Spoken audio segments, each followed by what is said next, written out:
कमाने वाली बहू। मम्मी, आप हमारे साथ बंगलौर चलो। पापा थे तो अलग बात थी, अब आप अकेली यहाँ गांव में कैसे रहेंगी? बेटे अनिल ने कहा तो मैं असमंजस में पड़ गई। हार्ट अटैक से हुई इनकी अचानक मौत से मैं अपने आप को लाख कोशिश के बाद भी संभाल नहीं पा रही थी। 12 दिन हो जाने से सभी मेहमान चले गए थे। बेटा अनिल और बहू अनीता दोनों ही इंजीनियर हैं।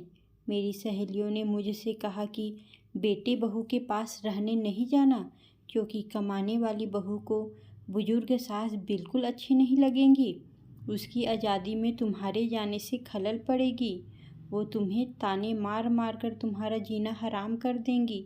वैसे भी भाई साहब ने जीते जी ही पूरी संपत्ति बेटे के नाम कर दी थी। ऐसे में तो पूरी संभावना है कि बेटा बहू यहाँ का मकान बेचकर माल तो सब ले लेंगे और तुम्हें पाई पाई के लिए तरसा देंगे। लेकिन बेटी बहू के साथ जाना मेरी मजबूरी भी थी। 60 की उम्र में अपने घुटनों के दर्द के कारण मैं अपनी किराना दुकान चलाने में असमर्थ थी। 12 दिन के कार्यक्रम का पूरा खर्चा बेटे ने ही किया, लेकिन छोटे मोटे खर्च के लिए बेटे के आगे हाथ फैलाना मुझे ठीक नहीं लगा। और जो थोड़े बहुत पैसे हमने जमा कर रखे थे वे खर्च हो गए। अब हालात ये थे कि मेरे पास 100 रुपये भी नहीं थे। असमंजस में मैं अनिल को कोई जवाब नहीं दे पाई। इतने में अनीता ने कहा, मम्मी जी बताइए कि कौन कौन सी साड़ियाँ रखनी हैं, मैं आपकी सूटकेस पैक कर देती हूँ। अनीता के ऐसे कहने पर मैं कुछ बोल नहीं पाई और चुपचाप इन लोगों के साथ बंगलोर आ गई। अनिल और अनीता दोनों ही मेरा पूरा पूरा ख्याल रखते। सभी साथ ही में खाना खाते। अनीता मेरी पसंद के हिसाब से खाना बना देती। दोनों की यही कोशिश रहती कि मुझे इनकी याद न सताए, मैं खुश रहूं। 8 साल का पोता चिंटू तो दादी माँ कहकर मेरे आगे पीछे घूमते रहता। मैं कोई भी चीज़ के लिए बोलती तो वो चीज़ मुझे बराबर लाकर दे देते। ये सब देखकर मेरे मन को बहुत शांति मिल रही थी। मैं सोचने लगी कि लोग बेवजह ही आजकल के बच्चों को बदनाम करते हैं कि लोग बुजुर्ग माँ बाप की कद्र नहीं करते, खासकर यदि बहू कमाने वाली हो तो वो सास को नौकरानी ही समझने लगती है। अनीता भी तो कमाती है, लेकिन कितने अच्छे से घर और दफ्तर दोनों संभालती है। कभी कोई ताना नहीं मारती।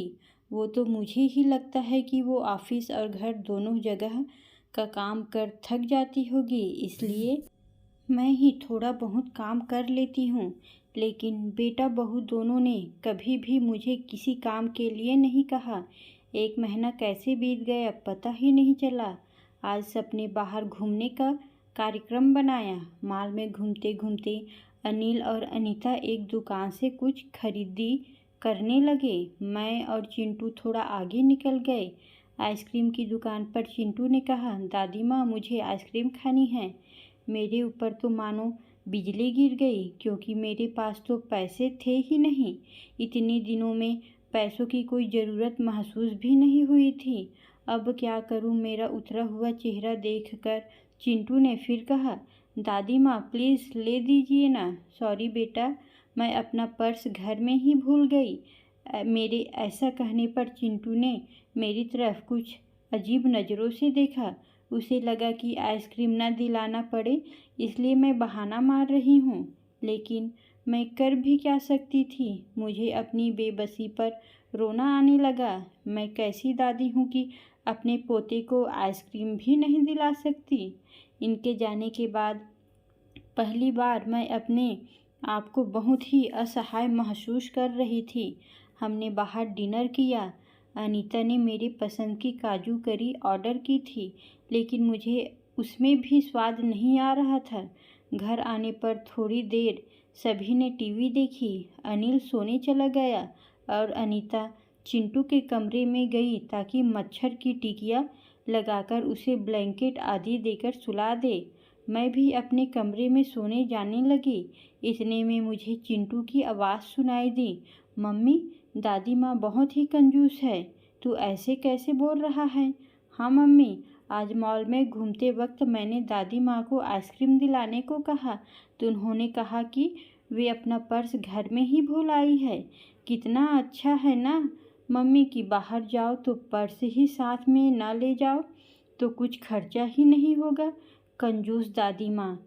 ये क्या है चिंटू, दादी माँ के लिए ऐसा बोलते वक्त तुम्हें जरा भी विचार नहीं आया? क्या तुम उनके दुख को समझ सकते हो कि वो फिलहाल कितने दुख में हैं? दादी माँ को क्या दुख है? बेटा, अभी तक दादी माँ और दादाजी गांव में एक साथ रहते थे। अब अचानक दादाजी हम सबको छोड़कर चले गए। जिस व्यक्ति के साथ हम चौबीसों घंटे रहते हैं, साथ में उठते बैठते हैं, साथ में खाना खाते हैं, अपना सुख दुख शेयर करते हैं, वो ही व्यक्ति अचानक हमसे बहुत दूर चला जाता है तो कितना दुख होता है। ये अभी तुम नहीं समझ सकते। सोचो, अचानक तुम्हारे मम्मी पापा तुमसे बहुत दूर चले जाए, इतनी दूर कि कभी वापस न आए, तो क्या तुम्हें दुख नहीं होगा? नहीं मम्मी, मैं आप लोगों के बिना नहीं रह सकता। बेटा, फिर सोचो, दादी माँ दादाजी के बिना कैसे रह रही होगी? ऐसी स्थिति में यदि वो अपना पर्स घर में भूल गई तो तुमने उन्हें कंजूस तक कह दिया? तुम्हें तुम्हारे प्रति उनका प्यार नहीं दिखा? जब भी तुम्हें स्कूल से आने में 5-10 मिनट की भी देरी हो जाती है तो वो लगातार बालकनी में खड़े होकर तुम्हारा रास्ता देखती रहती है।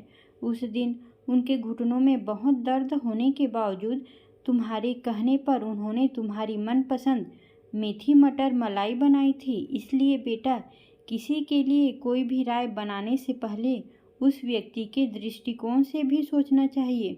सॉरी मम्मी, ये वार्तालाप सुनकर मुझे अपनी बहू पर बहुत गर्व हुआ। उसकी जगह यदि मैं होती तो शायद मैं भी अपने बेटे को इतने अच्छे से नहीं समझा पाती। सुबह अनिल ऑफिस चला गया और चिंटू स्कूल। अनीता ऑफिस जाते जाते मेरे हाथ में कुछ रुपए देने लगी। ये क्यों बहू, मुझे पैसों का क्या काम है? मम्मी जी, इंसान को पैसे का कब काम पड़ जाए कह नहीं सकते। आप मंदिर जाती हैं, कभी दक्षिणा दीजिए, कभी चिंटू के लिए कोई चीज़ के लिए जिद करने पर उसे वो चीज़ लेकर दे दीजिए। लेकिन बहू, मम्मी जी, यदि यह पैसे अनिल आपको देते तो क्या आप मना करती? नहीं ना, आपकी बहू भी कमाती है तो फिर आप अपनी बहू से पैसे क्यों नहीं ले सकती? अनीता की बातें सुनकर खुशी के मारे मेरी आंखों में पानी आ गया। जो बात मेरा बेटा भी समझ न सका वो बात मेरी बहू ने समझ ली थी।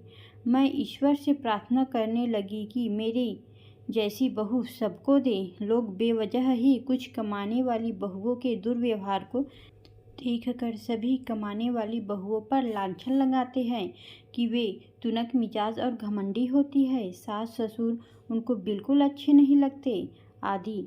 कुछ बहुएं अनीता जैसी समझदार सुलझे विचारों वाली बड़ों का सम्मान करने वाली भी होती है।